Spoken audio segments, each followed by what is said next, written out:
시청자 여러분 안녕하십니까. 7월 23일 수요일 사사건건입니다. 여성가족부 강선우 장관 후보자가 조금 전 사퇴 의사를 SNS를 통해서 밝혔습니다.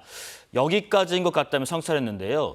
잠깐 보겠습니다. 여성가족부 장관 후보자 강선우입니다. 그동안 저로 인해 마음 아프셔서 국민께 사죄의 말씀을 올린다라면서 지금 이 순간까지도 진심을 내서 응원해준 분들께 귀하게 간직하겠다. 많이 부족하지만 지금은 여기까지인 것 같다라면서 감사히 받아들이면서 성찰하면서 살아가겠다라는 입장을 밝혔습니다. 죄송했다라는 언급도 덧붙였는데요.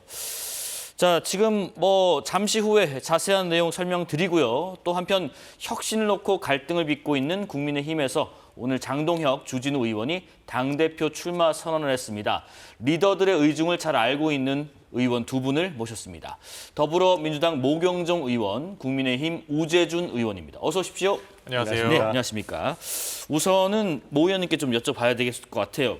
일단 지금 강선우 후보자가 조금 전에 그 사퇴 의사를 밝혔거든요. 그에 앞서서 박찬대 당대표 후보도 스스로 결단하는 게 좋겠다라고 입장을 올린 뒤에 연이어서 조금 전에 강선우 후보자가 이렇게 사퇴 의사를 밝혔는데 한 달 지명하고 한 달쯤 됐나요? 지금 강선우 후보자의 일련의 과정들이고 오늘의 사퇴 의사 표명까지 좀 어떻게 평가하셨습니까? 기본적으로 강선우 의원이 장관 후보자로 지명되는 데 있어서는 그 능력이나 실력에 대해서는 분명히 검증이 잘 되었고 네. 믿을 만한 장관 후보자라고 생각이 됐기 때문에 지명이 되었다 생각을 합니다. 그러나 여러 가지 말씀하신 한 달여간의 여러 가지 많은 이야기들이 오고 가면서 일단 강선우 후보자 자체가 의원 자체가 많이 스스로가 좀 지친 게 아닌가 싶고요. 네. 동시에 어떻든 간에 국민들의 눈높이에서 국민주권 정부와 함께 가는 집권 여당의 모습으로서 그리고 집권 여당의 국회의원으로서 본인이 하나의 길을 제대로 된 길을 가야겠다라는 생각으로 오늘 방금 전에 여러 가지 결정을 내린 걸로 보입니다. 네네. 국민들께서 여러 가지 피로감을 느끼실 수도 있겠지만 그 피로감을 좀 뒤로 하시고 어떻든 간에 국민 주권 정부의 성공과 국민들의 눈높이에 맞추기 위해서 뼈를 깎는 노력을 하는 집권 여당의 모습 그리고 강선우 후보자의 모습을 좀 어여삐 봐주셨으면 좋겠습니다. 특히 이제 모 의원님께서는 이 경기도지사 시절부터 또 대통령 후보 시절까지 쭉 이제 가장 어떻게 보면 가까이에서 지근거리에서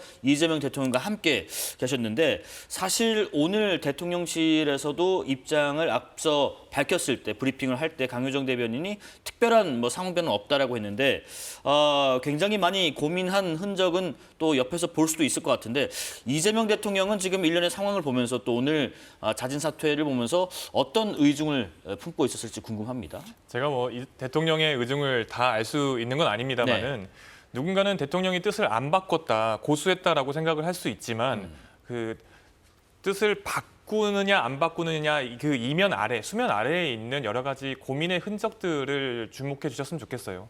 우상호 수석이 이야기하는 내용들, 국민들의 눈높이에 맞춰서 고민들을 하고 있다라는 그런 멘트들과 그다음에 집권 여당으로서 여당의 지도부의 여러 가지 많은 권한 또는 결정을 기다리겠다라는 뉘앙스의 이야기들을 계속 대통령실에서 했지 않습니까? 네. 그런 측면에 있어서 결국 중요한 건 지명만큼이나 어려운 건 철회입니다. 지명과 철회 그 사이에서 국민들의 눈높이 맞추기 위해서 여러 가지 고민들을 한 걸로 알고 있고요. 네. 그거에 앞서서 본인 당사자인 강선우 후보자가 본인 스스로가 사퇴의 의사를 표명한 것은 대통령실에서 엄청 반가운 소식은 아닙니다만은 그래도 모두가 올바른 길로 가고 있다라는 모습 중에 하나인 것 같습니다. 예, 우 의원님 지금 그 송원석 비상대책위원장 겸 원내대표도 조금 전에 그 입장을 냈습니다. 이렇게 얘기를 하네요.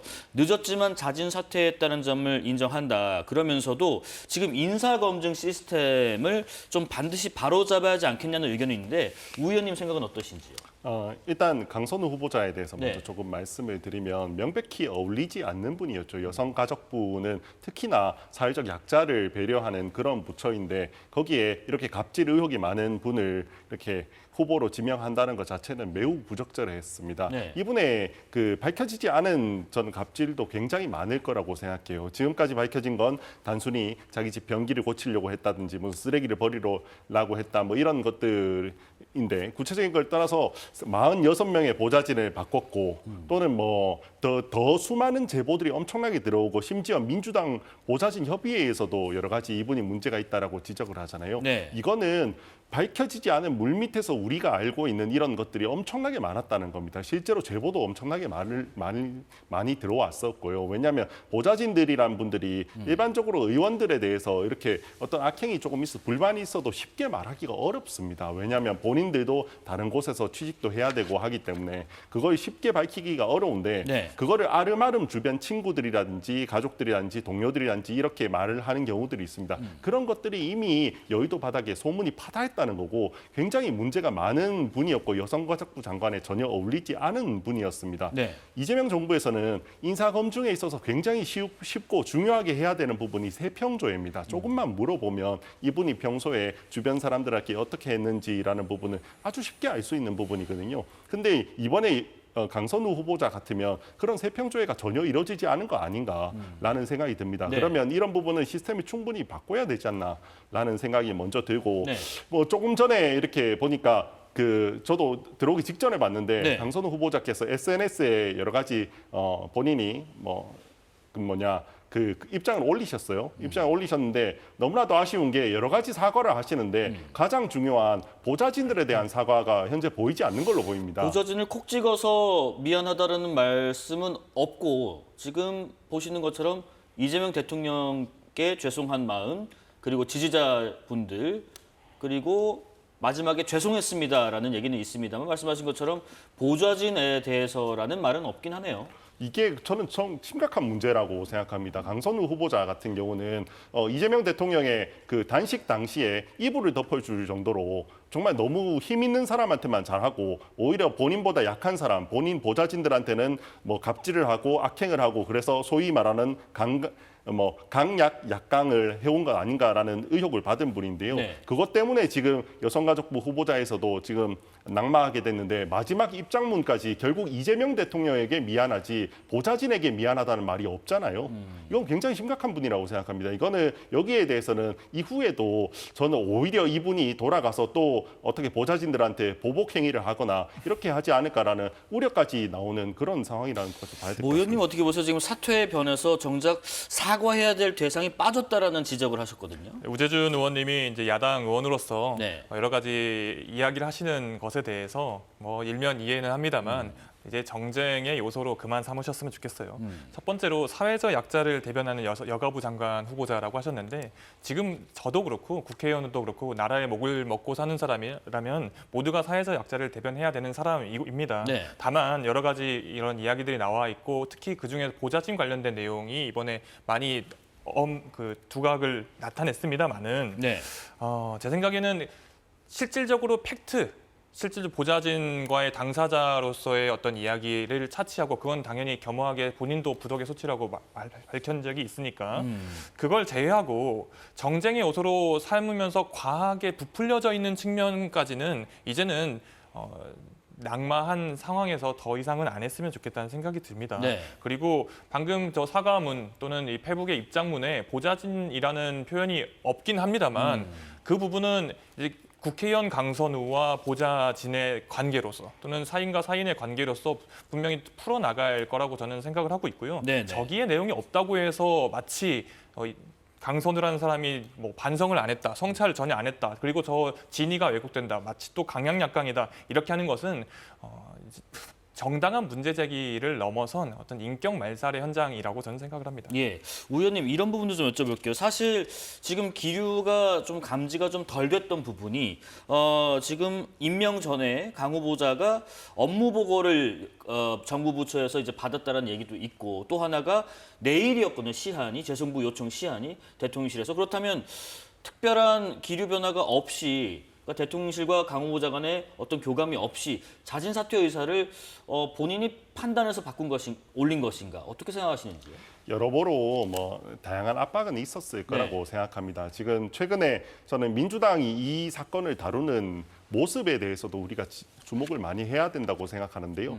부적절한 모습들이 꽤나 많이 있었습니다. 사실 이렇게 갑질류 사건, 이렇게 그 상하관계가 있는 경우에 사건이 일어나면 처리하는 방법은 명확합니다. 이건 근로기준법에도 나와 있습니다. 먼저 네. 신고자를 보호하는 조치부터 합니다. 진상조사를 하기 전에 신고자가 약자의 지위에 있기 때문에 우선은 보호를 하고 그다음에 진상조사를 한 다음에 사실관계가 어떻게 된지를 찾습니다. 이 과정에서 가장 중요한 게 함부로 혹시나 그 신고자가 나쁜 사람이라는 걸 쉽게 단정하지 않는 게 매우 중요합니다. 혹시나 이분이 정말 큰 용기를 내야지만 이런 걸 신고할 수 있기 때문에 혹시나 그 잘못된 분위기가 이 사람의 신고자 자체를 신고 자체를 못하게 하는 그런 결과를 낳을 수 있기 때문에 그런 점을 정말 주의해야 됩니다. 근데 최근에 민주당에서는 마치 신고자 자체를 뭔가 이상한 문제가 있었는 사람인 것처럼 말을 한다든지 또는 뭔가 의원들이 계속해서 동료 의원인 강선우 의원을 더 보호하려고 하는 것처럼 보인다든지 이런 모습들은 매우 부적절한 측면들이 있었습니다. 네네. 그나마 그래도 저는 민주당에 조금 희망을 거는 건 그래도 물밑에서 민주당 뭐 보좌진 협의회라든지 또는 몇몇 의원분들이라든지 이소영 의원님들이라든지 이런 분들이 조금 부적절한 측면이 있지 않나라는 부분을 이야기를 하셨어요. 그래서 물밑에서 아마 그런 여론들이 좀 만들어졌을 거라고 생각합니다. 그런 압박을 좀 받아서 강선우 후보자께서 이렇게 사퇴하신 거 아닌가라고 생각을 합니다. 당이 살아있는 증거라고 생각을 하고요. 방금 말씀하신 것처럼 희망적으로 표현을 해주셔서 감사합니다. 그리고 당이 살아있기 때문에 이 보좌진 관련된 문제도 당연히 중요하게 생각을 하고 있고 김남희 의원님이나 이런 분들도 이런 계기를 통해서 본인에 대해 성찰을 하게 됐다라는 메시지도 내보내셨고 당장 저도 마찬가지입니다. 제가 보좌진들과 함께 하고 있습니다만 저 자신은 또 혹시 그럴 만한 우려 또는 오해를 낳을 만한 행동을 한 적이 없는지 스스로 돌아보게 됐고 최종적으로 이런 결과가 나온 것 자체에서 더욱더 발전할 수 있는 민주당의 모습이 만들어졌다 생각합니다. 네네. 다시 한번 전해드리면 저희 방송 들어오기 바로 직전에 강선우 후보자가 국민께 사죄 말씀을 올리면서 성찰하며 살겠다는 의사와 함께 여가부 장관 후보자직에서 사퇴하겠다는 뜻을 밝혔는데 저희가 지금 계속 말씀 나눈 와중에 이렇게 나왔던 얘기들 중에서 그런 게 있습니다. 사실 이 일반 직장에 다니는 분과 또 의원과 보좌관 간의 사이 이런 관계는 어떤 특성이 있는가 하는데 앞서 지금 강선우 후보자에 대한 논란이 민주당 지도부까지 불똥이 튀는 경우가 있었거든요. 강 후보자를 옹호하는 듯한 발언 때문인데 이 발언 잠깐 들어보겠습니다.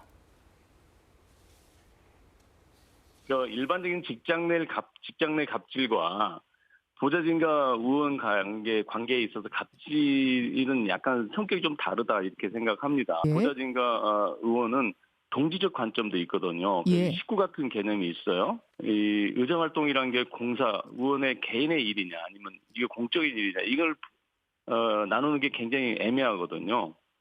그래서 이제 강선우 후보는 보좌진 갑질이라는 이런 의혹이 있기는 하지만 또 그렇지 않다는 보좌진의 증언도 또 있었고 본인에 대해서 충분히 사과도 했고 지금 문진석 원내 운영수석 부대표의 발언이 좀 논란이 되니까 문 의원은 이런 해명도 내놨습니다.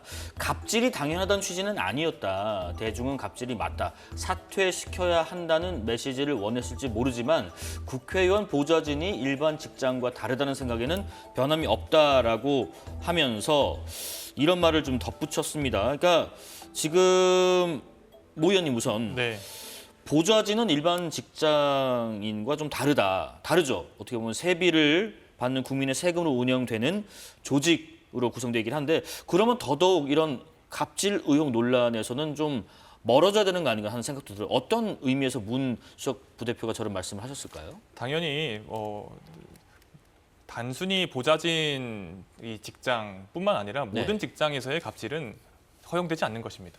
그것이 국민들의 세금을 받아서 운영되는 곳이든 아니면 일반 기업이든 노동자로서 받아야 될 여러 가지 권리가 있는 거고요. 그 부분에 대해서 굳이 구분해서 할 이야기는 아닌 것 같고 당위적인 측면에서 이제 문진석 의원이 이 이야기를 한 거는 아무래도 국회의원 생활 또는 국회의원과 보좌진의 관계가 워낙 가깝게 지내다 보니까 여러 가지 일들이 일어날 수 있다.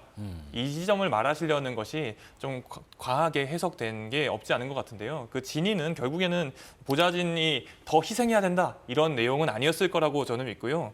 보좌진들 얼마나 고생하는지 제가 잘 알고 저도 보좌진 출신으로서 네. 보좌진들이 더욱더 좋은 대우를 받아야 된다는 거에는 저도 200% 동의하는 바입니다. 네네. 우 의원님, 지금 이 문 수석의 이런 발언들 또 해명들 여기에 대해서는 의견 어떠십니까? 명백한 실언이고요. 예. 매우 잘못된 발언입니다.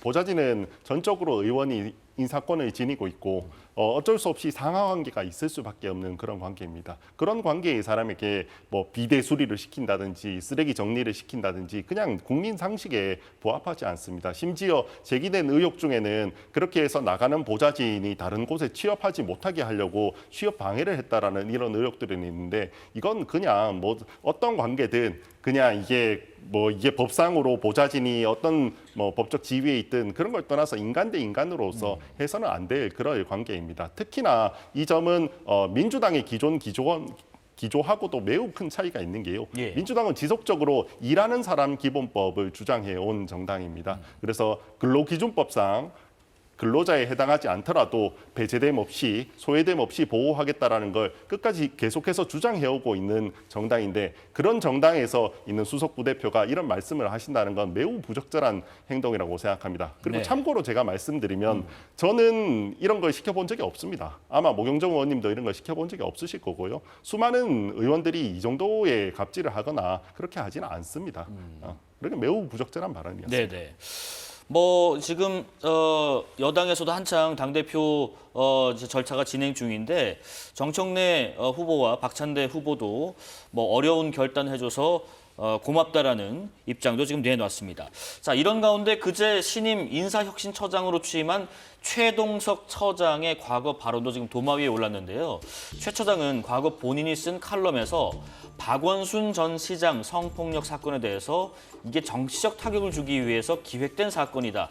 가해자가 피해자로 바뀌는 경우도 흔하다라는 표현을 했습니다. 오늘 그 최고위원회의에서 이현주 의원이 그런 얘기를 하더군요.